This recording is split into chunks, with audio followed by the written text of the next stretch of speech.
Justice काजी फायज Isaac की सरबराही में audio leaks commission ने कार्रवाई का आगाज कर दिया। ऑडियो लीक्स कमीशन किसी जज के खिलाफ कोई कार्रवाई कर रहा है न करेगा।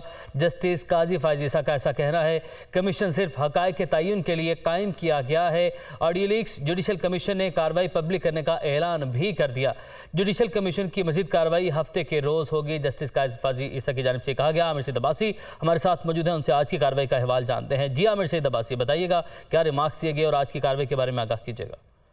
देखिए, ऑडियो लीक्स जुडिशल कमीशन ने कार्रवाई का बाकायदा आगाज कर दिया है और अटॉर्नी जनरल की तरफ से पूछा गया जब उनसे कमीशन ने कि अगर इन तहकीकात को पब्लिक कर दिया जाए तो क्या वफाकी हुकूमत को कोई एतराज़ तो नहीं है, जिसके बाद तहकीकाती कमीशन को अब इस जुडिशल कमीशन की कार्रवाई को पब्लिक करने का फैसला कर लिया गया है, क्योंकि अटॉर्नी जनरल की तरफ से कोई एतराज़ नहीं किया गया। इसके साथ साथ 24 मई तक तमाम मवाद वफाकी हुकूमत को फराहम करने की हदायत कर दी गई है, जिसमें कहा गया कि नई सिम भी दी जाए, इश्तिहार भी जारी किया जाए और इसके साथ साथ ईमेल भी एड्रेस भी दिया जाए, ताकि तमाम लोग कोई भी इस कार्रवाई का हिस्सा बनना चाहे, इसमें अपना बयान रिकॉर्ड करवाना चाहे, वो इसमें शामिल हो सकता है। इसके साथ साथ ये भी फैसला किया गया कि जो इजलास होंगे इस जुडिशल कमीशन के वो सुप्रीम कोर्ट की इमारत में ही होंगे और यहीं पर होंगे। इसके साथ साथ कमीशन के सरबराह जस्टिस काजी फायज इसाक ने रिमार्क्स दिए कि जो इंक्वायरी कमीशन है ये किसी जज के खिलाफ कोई कार्रवाई कर रहा है, ना ही किसी के खिलाफ कोई फौजदारी कार्रवाई है।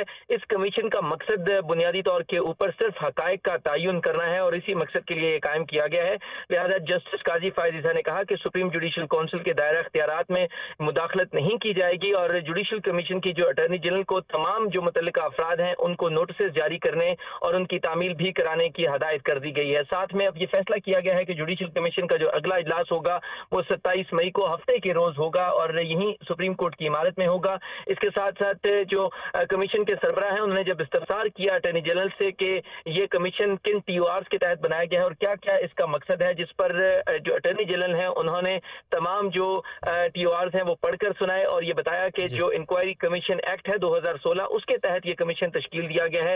इसके साथ साथ जुडिशल कमीशन ने यह भी कहा कि अगर हसास मामला आया तो उस पर इन कैमरा ब्रीफ जो कार्रवाई है वो भी की जा सकती है, ये भी जुडिशल कमीशन ने वाजे कर दिया है। साथ में मुकम्मल रिकॉर्ड भी तलब कर लिया गया उन तमाम लोगों की ऑडियोज का जिन जिन की ऑडियोज हैं, उनके नाम, उनके पता, ताकि उनको भी नोटिस जारी किए जाएंगे तो ताकि उनकी तस्दीक भी की जा सके और उनको बयानात के लिए बुलाया जा सके। ये भी कमीशन ने आज फैसला कर लिया है। लिहाजा कमीशन ने यह भी कहा कि ये कोई समन नहीं होंगे, ना ही ये कोई फौजदारी कार्रवाई होगी, ना ही किसी के खिलाफ ये कोई किसी को मुलजिम बनाया जा रहा है। ये बुनियादी तौर के ऊपर हकायक तलाश करना इसका कमीशन का मकसद है। बुनियादी तौर पर हकायक तलाश करना इस कमीशन का मकसद है। आमिर सईद अब्बासी, आपने अपडेट किया, आपका शुक्रिया।